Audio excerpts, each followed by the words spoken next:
Olá pessoal, tudo bom? Vamos então começar uma revisão?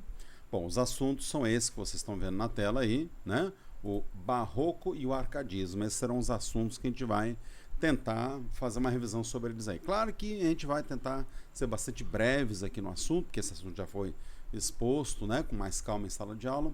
Então eu vou tentar colocar de uma forma mais sutil e mais leve, certo? Bom, então vamos, é claro, começar aqui. O primeiro assunto é o barroco. Então, inclusive, você vai observar aí a presença aí do nosso Boca do Inferno, que é o Gregório de Matos Guerra. É quem você está vendo aí nessa capa aí, certo? Bom, sem dúvida nenhuma, Gregório de Matos Guerra é a figura mais importante do barroco, certo? Bom, o que foi exatamente o barroco, né? O barroco é um estilo que dominou a arquitetura, a pintura, a literatura e a música na Europa do século XVII. Nessa época surgiu o final do Renascimento e manifesta-se através de grande ostentação e extravagância, né? O barroco surgiu lá na Itália, né? Então no século XVI, e caracterizado por forte influência religiosa, né? Devido justamente a um mistério que há ali, na verdade uma grande contradição ali, que é a reforma protestante e a contra-reforma, né? Que isso acaba dividindo o movimento em dois polos bastante interessantes, né? Eu falo interessante porque ele gerou também uma literatura mais interessante por conta disso aí, tá? Então nós temos aí como obra principal aqui no Brasil do Gregório Matos Guerra, e também temos o Padre Antônio Vieira, tá? Que são os principais autores do barroco brasileiro. Então nós temos aí um culto ao contraste, né? Por essa situação que eu acabei de comentar, um fusionismo, quer dizer, uma fusão então de ideias opostas, ou pelo menos uma tentativa dessa fusão. Temos um pessimismo, temos o feísmo relacionado ao feio, que eu vou explicar já já um pouco melhor. Temos ali o cultismo, conceptismo, além do uso de antítese, o paradoxo, a hipérbole, o hipérbato e a sinestesia, que nada mais é do que a mistura, né, de fatos sensoriais, certo? Bom, dá uma olhadinha aí. Dois fatos históricos acontecem aqui então no século XVI, que foi justamente a reforma protestante. O que é a reforma protestante? Na verdade, especificamente, nós temos dois padres aqui, tá? Que eu já vou falar o nome deles, tá? Mas você que conhece bastante história deve saber já quem são, tá? Eles começaram a observar coisas erradas que eles achavam dentro da igreja. E eles começavam, opa, peraí, vamos fazer diferente aqui? Eu acho que não é correto fazer isso, não é correto fazer aí a cobrança das indulgências, que é o perdão, né, católico, certo? E aí eles começam então a protestar. Há um movimento dentro da própria igreja de padres mais conservadores, tá? Que esse movimento contra esses dois aí, que a gente chama então de contra-reforma, certo? Muito bem, tá? Vamos dar uma olhadinha então nessas pessoas aí.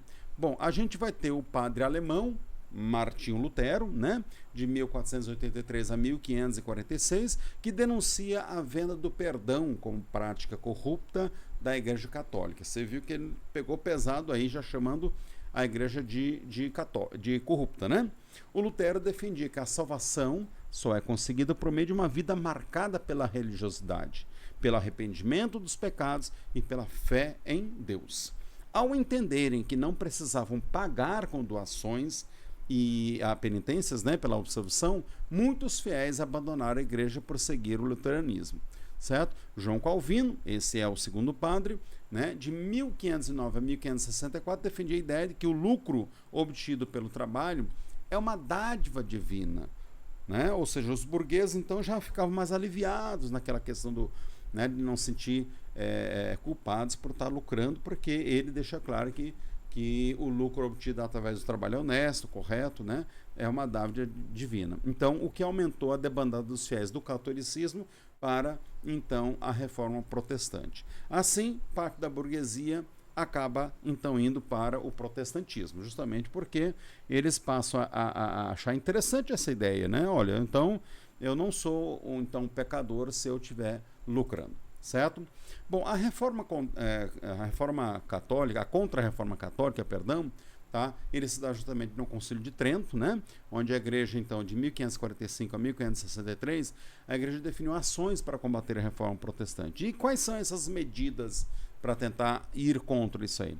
Nós temos o ressurgimento do Tribunal do Santo Ofício, que é a Santa Inquisição. Temos a criação do Índice dos Livros Proibidos, Index Librorum Prohibitorum, e a fundação da Companhia de Jesus pelo padre Inácio de Loyola, 1491 a 1556, certo? Muito bem, essas foram algumas medidas que foram utilizadas para conter a reforma protestante.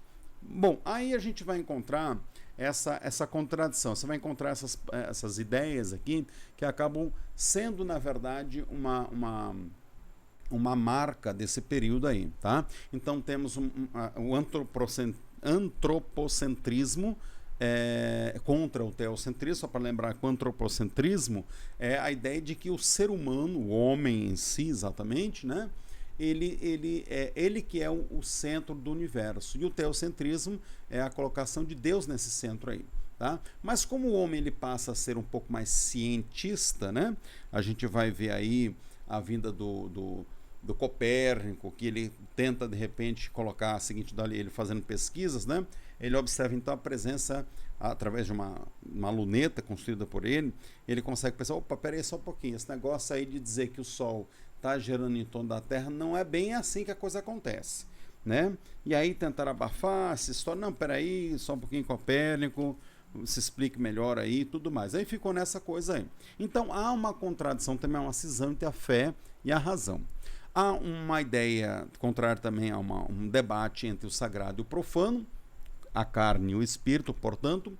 Há uma ideia entre a luz e a sombra, considerando que luz é o conhecimento, né? Certo? E a sombra é a falta do conhecimento. Temos então também, é claro, essa contradição entre o perdão e o pecado, né? Alguns até, não, peraí, por que eu preciso ser perdoado, né? Então fica um pouco em cima disso aí, né? Já que Deus já é infinito em bondade, né? Então sempre teria a garantia aí do perdão, certo? O paganismo e o cristianismo, né? Como uma oposição entre si, né? Já que o cristianismo ele perdeu bastante, houve uma debandada, né, de cristãos. Depois temos a juventude e a velhice, que também são condições que se opõem, tá? O racional e o irracional. O racional é a ciência e o irracional é a fé, né? A gente sabe que a fé é algo não comprovado, então é algo irracional. Ou você acredita em Deus ou você não acredita, só tem essa opção, porque ninguém pode lhe provar que Deus existe, né? E isso é o que é colocado naquela época, né? Céu e a terra, então aquela coisa do céu, daquela coisa cândida, daquela coisa pura, então se opõe à questão da terra também. Material e espiritual, será que eu vou ficar com material? Será que eu então me livro de tudo que é material e vou para o lado espiritual, né? E aí, é claro, dentro da poesia a gente vai encontrar também uma contradição entre o erotismo e a espiritualidade, né? Vamos encontrar essas marcas aí bastante interessantes aí. E aí eu vou encontrar também aqui, agora eu vou falar um pouquinho das características da própria obra, das obras que eram construídas, que eram feitas nesse período aí, certo? Ou seja, que tipo de informação ou características vamos encontrar dentro dessas obras. Então temos o fusionismo, que é justamente a fusão entre uma visão medieval e renascentista, uma tentativa dessa fusão, né? Temos ali a antítese e o paradoxo. O que é o antítese? É a oposição de palavras, né? E o paradoxo é a oposição de ideias. Então refletem uma época de contrastes, que aí justamente nós temos esse contraste entre a reforma, a contra-reforma, e aí o pessoal fica meio realmente dividido entre as duas opções aí. Temos o feísmo, né, que eu falei agora há pouco, repito agora, que é a fascinação pela miséria humana, né? A crueldade, a dor, a podridão, a morte, assim vai. Temos o rebuscamento, ou seja, a forma como os poetas escrevem é extremamente rebuscado, rico, né? A utilização de palavras até um pouco mais eruditas, né? A ornamentação excessiva da linguagem, certo? Atrelada a um apelo visual. Temos a hipérbole, que é o exagero, né? Só para dar um exemplo do que é um exagero, um de vocês me fala, professor, eu posso ir beber água que estou morrendo de sede? Aí nós temos uma hipérbole, você não está morrendo de sede, você está com sede, né? A sinestesia, que é o apelo sensorial, quando diga assim, olha, Maria comprou um perfume que é doce, né? Como é que poderia ser um perfume doce se ele é captado pelo seu nariz, pelo olfato, né? Não poderia ser alguma coisa doce, né? Se o doce é captado pelo paladar. Mas a sinestesia dá essa ideia de fusão mesmo desses apelos sensoriais. Temos aí o cultismo ou gongorrismo, que é o jogo de palavras, onde nós temos o jogo de sinônimos, antônimos, homônimos, trocadilhos e figuras de linguagem e também hipérbatos, certo? Tá? Então nós temos essas características muito presentes aqui, certo? Muito bem. Aí outra coisa que é bastante importante de comentar, tá? Que faz parte aí como temática, né? Dessa obra. Nós temos então o conceptismo ou quevedismo, que eu acabei de comentar aí, né? Que é o jogo de ideias, comparações, argumentação engenhosa. Temos a morbidez, que faz parte desses temas, e também temos um sentimento de culpa. Aí a palavra carpe diem, que já a gente vai tratar melhor dela, né? Que é a ideia de você aproveitar o momento, o instante, que a vida é curta e a gente deve aproveitar. O emprego da medida nova, que são os versos decassílabos, tá? E as principais temáticas estão relacionadas à fragilidade humana, à fugacidade do tempo, ou seja, o tempo é fugaz, o tempo é rápido, passa rápido, né? Crítica à vaidade e às contradições de quem? Do amor, exatamente isso, tá? Bom, e aí o que acontece? O barroco no Brasil ele surge então a partir de 1601, né? Esse estende lá para 1768. E ele é inaugurado através da obra Prosopopeia, justamente em 1601, de Bento Teixeira. Esse rapaz ele teve até sua importância, né, para poder fazer a abertura do barroco aqui no Brasil. Mas nós tivemos outros autores muito mais importantes do que esse. No entanto, os principais autores desse estilo, né, são então o Gregório de Matos Guerra, nascido em 1636 e morreu em 1696, e o Padre Antônio Vieira, de 1608 a 1697. Mas, ainda assim, não são os caras, né, mais importantes aí. Quer dizer, até confesso que o Gregório de Matos Guerra seja o mais importante aí, tá? Mas aí o Padre Antônio Vieira, tá? O que acontece com o Padre Antônio Vieira? Ele é conhecido pelos seus sermões conceptistas, né, com argumentação engenhosa, seus textos enaltecem a fé cristã, né, e a monarquia portuguesa. Porém, foi perseguido pela Inquisição porque ele passou a defender os cristãos novos, que eram os judeus convertidos para o catolicismo, certo? Então, isso era, na época, muito inovador, né, para a época, certo? Sua principal obra foi Os Sermões, certo? Em 1679, certo? Aí nós temos o Boca do Inferno, o Gregório de Matos Guerra, né? Gregório de Matos Guerra, tá?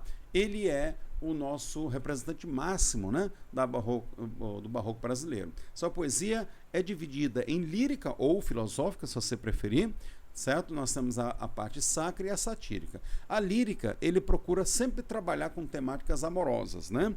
Então ele faz uma oposição entre o espírito e a matéria e fala um pouco sobre a fugacidade do tempo, né? Ou seja, o tempo ele é algo fugaz, rápido, que passa logo. Sacra, nós trabalhamos em cima de temáticas extremamente religiosas e a fragilidade humana e o medo da condenação divina. Já a satírica, né, que talvez ele seja mais lembrado por isso, tá, ele estabelece uma crítica social muito forte, ferrenha mesmo, tá, e também estabelece críticas econômicas e políticas e rendeu a ele diversas situações muito desagradáveis, certo? E aí eu coloco aqui para vocês um poema aí feito dele, né, falando um pouco da cidade da Bahia. Dá uma olhada ali, ó. A cada canto um grande conselheiro que nos quer governar cabana e vinha. Não sabem governar sua cozinha e podem governar o mundo inteiro. Olha só a crítica que ele faz. Quer dizer, ele está dizendo aí que alguém quer comandar a nossa vida. Uma pessoa que não sabe sequer governar a própria cozinha. Observe também que essa poesia, composta aí pelo Gregório de Matos Guerra, ele possui uma forma fixa, né? Você pode observar que nós temos 4 estrofes, sendo que as 2 primeiras são quartetos e as 2 últimas são tercetos. Então, o nome dessa forma aí é o soneto, né? Então, é muito comum isso aí. Em cada porta, um frequentado olheiro que a vida do vizinho e da vizinha pesquisa, escuta, espreita e esquadrinha para a levar à praça e ao terreiro. Observe aí na primeira linha da segunda estrofe a presença da palavra frequentado com trema. Trema foi abolido já há algum tempo atrás, na última reforma ortográfica, mas mantivemos aqui apenas para manter a escrita original, certo? Muitos mulatos desavergonhados, trazido pelos pés os homens nobres, posta nas palmas toda a picardia. Estupendas usuras nos mercados, todos os que não furtam, muito pobres, e eis aqui a cidade da Bahia. E aí é exatamente isso que ele está revelando. A cidade da Bahia é desse jeito que você está observando aí. Agora, nessa poesia aqui, é uma poesia, é um poema religioso. Observe como ele começa aqui, que a coisa é um pouco diferente do poema anterior. Repare bem aí. Tá? A Jesus Cristo nosso Senhor. Pequei, Senhor, mas não porque hei pecado.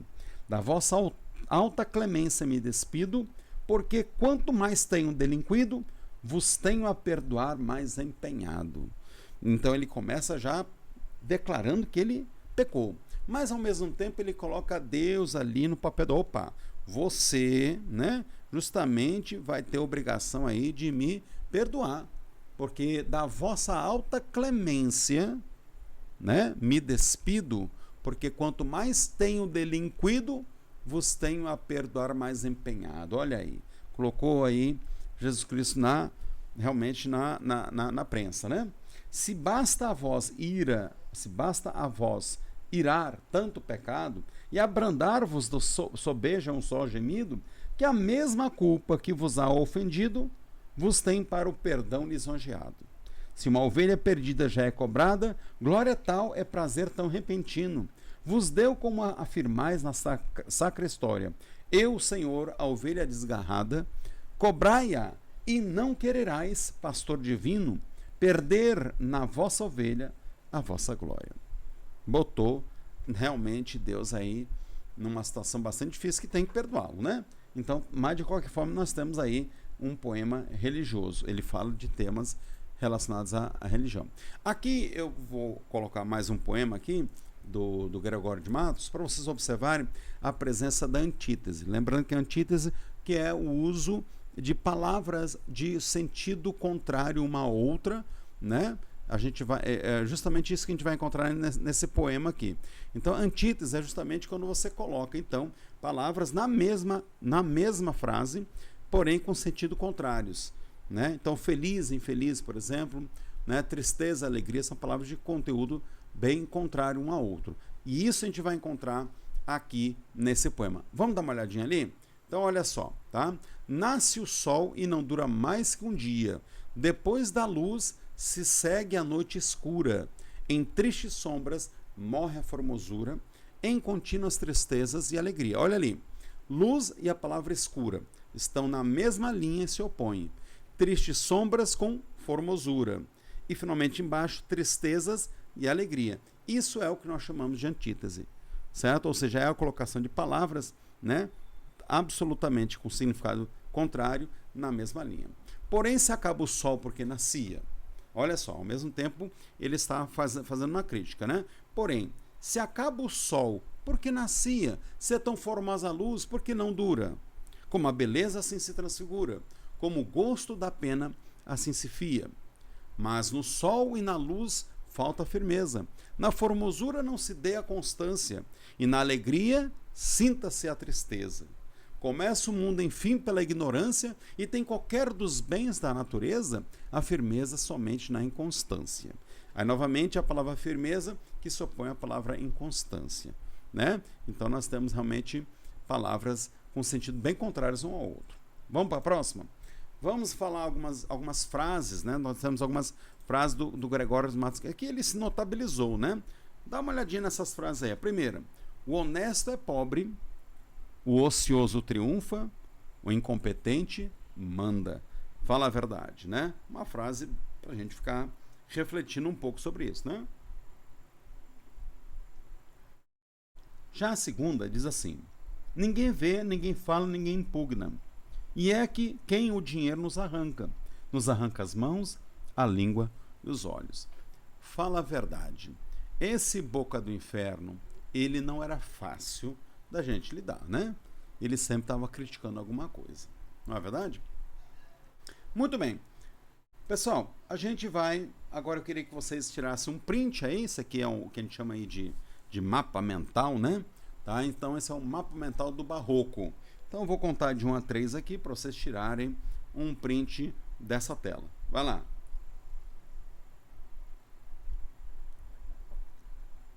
Perfeito. Agora então, nós vamos falar um pouquinho sobre o arcadismo, né? O arcadismo é justamente o nosso próximo assunto.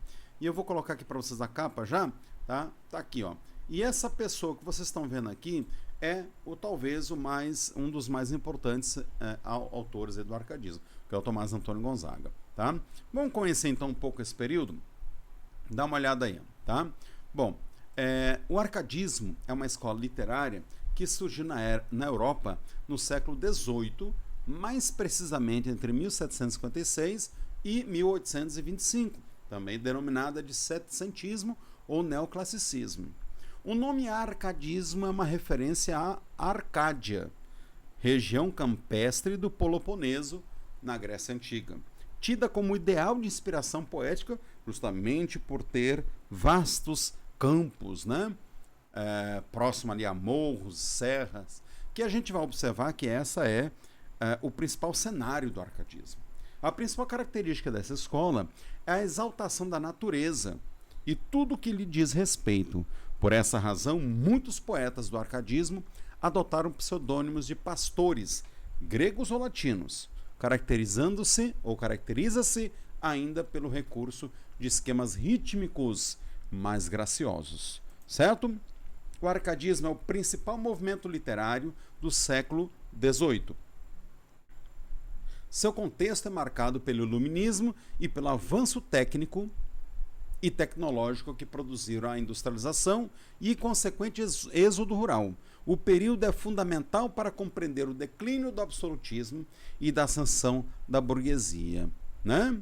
Então você pode observar que nós temos aqui a burguesia, que quem conhece um pouquinho de história vai saber do que eu estou falando. A burguesia era uma classe que não dominava. Eles eram trabalhadores, comerciantes, né? E eles começaram a ficar ricos em função do próprio comércio que eles exerciam. E aí então houve então um declínio do absolutismo e a ascensão da burguesia, justamente nesse período aí. Nós estamos falando ali do período, né, claro, da Revolução Francesa. Os autores árcades dialogam em suas obras com questões fundamentais da época, tais como a relação entre o homem e a riqueza, e aí nós temos uma primeira palavra do latim, que é aureas mediocritas, que a gente vai conversar um pouquinho já sobre esse assunto.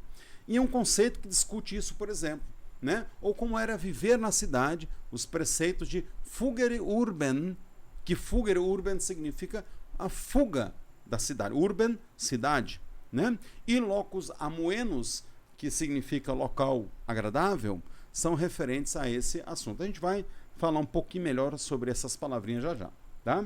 O arcadismo é um movimento literário que ocorre após o barroco, né? Claro, nós acabamos de falar sobre o barroco, então essa aqui é a próxima.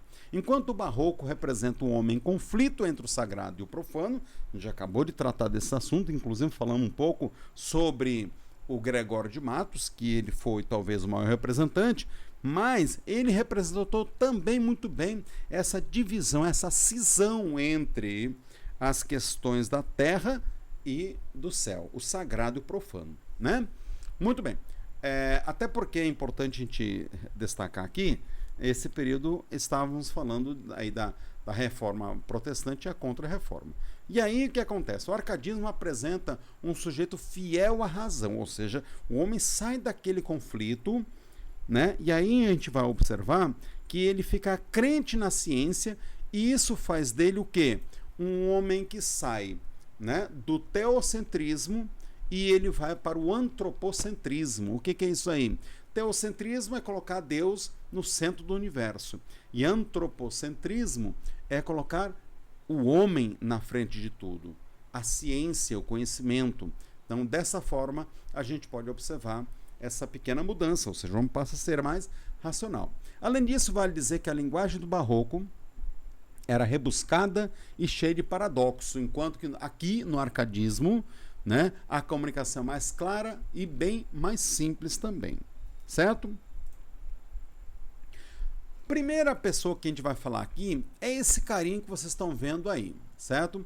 Esse carinha aqui é o Jean-Jacques Rousseau. Numa perspectiva mais ampla, expressa a crítica da burguesia aos abusos da nobreza e do clero, praticados no antigo regime. Adicionalmente, os burgueses cultuam o mito do homem natural, né? Aí a gente vai começar a entender o que esse carinha aqui em cima está dizendo. Esse carinha aí, ele divulgou a ideia do bom selvagem. O que é o bom selvagem? É aquele homem que nasce bom, né, com bons valores, mas ele é corrompido pela sociedade. A sociedade o corrompe, certo? Esse é o que nós chamamos de bom selvagem. Vamos falar um pouquinho mais sobre esse Jean-Jacques Rousseau? Então dá uma olhadinha aqui. Jean-Jacques Rousseau, nascido em Genebra em 1712, morreu, né, lá em 1778. Foi um importante filósofo, teórico, político, escritor e compositor autodidata genebrino. É considerado um dos principais filósofos do iluminismo e um precursor do romantismo, né? Lembrando aqui que a próxima, né, escola literária é o romantismo. Então, a gente sempre vai encontrar pessoas numa divisão ali. Nesse caso, Jean-Jacques Rousseau, ele fica justamente numa divisão entre o arcadismo e o romantismo, que seria a próxima escola literária. Então, a gente vai encontrar também algumas vamos dizer assim, algumas características aí do Jean-Jacques Rousseau, né, do romantismo na pele aí, nas letras do Jean-Jacques Rousseau. Então, veja só, para ele, as instituições educativas, né, tradicionais corrompem o homem e tiram-lhe a liberdade para a criação do novo homem, de uma nova sociedade. Seria preciso educar a criança de acordo com a natureza, desenvolvendo progressivamente seus sentidos e a razão com vistas à liberdade e à capacidade de julgar. Certo? Muito bem. Então, o que acontece? O arcadismo, ele combate um pouco, né, esse exagero que o próprio barroco ele trabalhava, exagero, né? Essas palavras rebuscadas, assim vai. E aí ele utiliza aí algumas expressões em latim, que já a gente vai falar um pouco melhor sobre isso, certo? Trabalha com temas bastante simples, amor, a morte, o casamento, a solidão, certo? E ele trabalha com esses assuntos mais leves, né? Os autores retomam os modelos clássicos da antiguidade greco-latina e aos renascentistas. Por isso mesmo que o arcadismo também é conhecido como o neoclassicismo, certo? Os seus autores acreditavam que a arte era uma cópia da natureza, refletida através da tradição clássica, e por isso a presença da mitologia pagã, além do recurso de frases latinas, né? Muito bem. Então, olha só, inspirados na frase do escritor latino Horácio, fugere urbem, né? A gente vai passar logo ali para as palavras, porque aqui ele vai falar um pouquinho sobre essas palavras, mas não vai definir. Então, a gente vai partir logo aqui para essas palavras que vocês já podem observar aí, tá? Então, o que acontece? Nós vamos começar com a valorização da vida no campo. Aí, a gente vai chamar isso de bucolismo. Bucolismo é justamente isso, é você retornar ao campo, certo? Aí nós temos a palavra fugere urbem, que significa literalmente fugir da cidade. Você fugir da cidade é ir para o campo. Então critica a vida nos centros urbanos, tá? Ou seja, o homem deve viver no campo. A objetividade é uma linguagem bem objetiva. Nós temos a idealização da mulher amada, né? Isso, na verdade, já estamos aí quase ali próximo ao romantismo, porque o romantismo ele trabalha também com isso. Temos ali a expressão inutilia truncat, que é cortar o inútil. Então, de repente, você percebe que boa parte do que você escreveu ali pode ser cortado, então retira. Então, a obra fica realmente mais simples. Locus amoenos, lugar ameno, e o local ameno é, sem dúvida nenhuma, o campo, tá? Temos um convencionalismo amoroso, ou seja, o amor ele é mais convencional. E a palavra aura mediocritas, que significa literalmente o ouro medíocre. Significa que a riqueza, né, o ouro, tá? Ele é medíocre. Você precisa ter dinheiro, não aquele dinheiro sobrando, mas apenas o suficiente para você ter uma vida tranquila, né? Uma quantidade de dinheiro suficiente para ter uma vida tranquila. Temos uma linguagem bastante simples, temos o uso de pseudônimos com frequência, então muitos deles não usam o próprio nome, tá? E, é claro, a ideia do pastoralismo, porque a ideia é você viver no campo. Se você vive no campo, você é pastor, certo? Muito bem. Aqui nós temos o Cláudio Manuel da Costa, né? Que ele talvez seja um dos principais autores aí. Então, ele foi advogado, minerador e poeta português do Brasil Colônia. Destacou-se pela sua obra poética, né?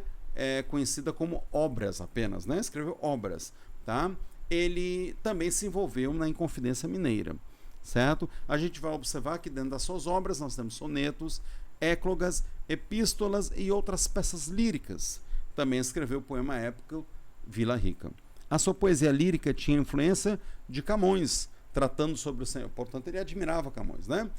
Tratando sobre o sentimento amoroso e a descrição da natureza. Em outras obras, como a coletânea de sonetos Minúsculo Métrico, há a presença de figuras femininas e também a descrição da natureza, que não pode faltar. Eu já havia comentado que a natureza é, sem dúvida nenhuma, aqui o assunto principal. Aí nós temos uma obra dele, né? Vou dar uma lida só aqui inicialmente, né? Destes penhascos fez a natureza. Aí já tem a natureza envolvida aqui. O berço em que nasci, ó quem cuidara, que entre penhas tão duras se criara uma alma terna, um peito sem dureza, né? Muito bem. E aí, se você vai seguir adiante, você vai perceber que nós temos várias situações relacionadas à zona rural, né? Tomás Antônio Gonzaga foi jurista, poeta e ativista político, participante da Inconfidência Mineira, certo? Movimento pela independência de Minas Gerais, precursor do progresso que conduziu à separação do Brasil de Portugal. Além disso, o escritor é considerado o mais proeminente dos poetas árcades, sendo estudado em escolas e universidades de todo o mundo. Escreveu cartas chilenas, que circulavam em Vila Rica no período que antecedeu a Inconfidência Mineira. Você pode observar que a Inconfidência Mineira está sempre presente aqui, certo? Nelas, uma forte crítica a Luiz da Cunha Menezes, que era governador de Minas, identificado na obra como Fanfarrão Minésio. As suas liras tratam sobre a vida em equilíbrio, sem exageros, em harmonia com a natureza, sempre, né? Lugar que o homem escolhe para fugir da realidade que o oprime, né? Muito bem. Depois temos o Basílio da Gama, tá? Foi poeta luso-brasileiro que escrevia suas obras sob o pseudônimo Termínio Cipílio, portanto não usava o próprio nome, e sim um pseudônimo. Além disso, foi designado como patrono da cadeira 4 da Academia Brasileira de Letras. Ele escreveu o poema épico O Uruguai, que traz um tema, a guerra iniciada pelos portugueses e espanhóis contra o índio, incentivado pelo jesuíta no Sete Povos das Missões Uruguai, certo? Inclusive, você pode observar que está já no limite ali do romantismo, e a primeira fase do romantismo, que a gente já tratou um pouquinho sobre o romantismo nas nossas aulas, né? A primeira fase do romantismo é conhecido como indianismo, porque o índio é a figura principal ali. Então você pode observar que ele já está, de certa forma, já exaltando o índio aí. Na obra, o autor faz crítica aos jesuítas, que são representados pelo padre Balda. Esse padre é considerado um vilão, inimigo de Pombal e falso amigo dos índios. Além disso, o escritor descreve a natureza americana e exalta o indígena, o que provoca forte admiração por parte dos outros escritores do século XIX. Certo? Temos que falar, claro, do Manuel de Maria de Barbosa Edoaz do Bocage, ou simplesmente do Bocage, ou Bocage, certo? Ele é nascido em 1765 e morreu em 1805. Português, um poeta português, tá? E possivelmente o maior representante do arcadismo lusitano. Embora ícone desse movimento literário, é uma figura inserida num período de transição do estilo clássico para o estilo romântico. Olha aí onde é que está indo. Lá para o romantismo, né? Que terá forte presença na literatura portuguesa. Estamos falando aí do século XIX. Certo? Depois o Marquês de Pombal. Esse sim era realmente um cara poderoso. Por quê? Ele não só escreveu, mas ele também era um político importante. Então, o Marquês de Pombal é o nome pelo qual ficou conhecido Sebastião José de Carvalho e Melo, diplomata e primeiro-ministro português.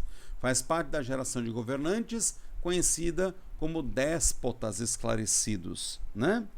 Que afetou o reino em suas colônias. Bom, eu não vou falar muito sobre ele aqui, tá?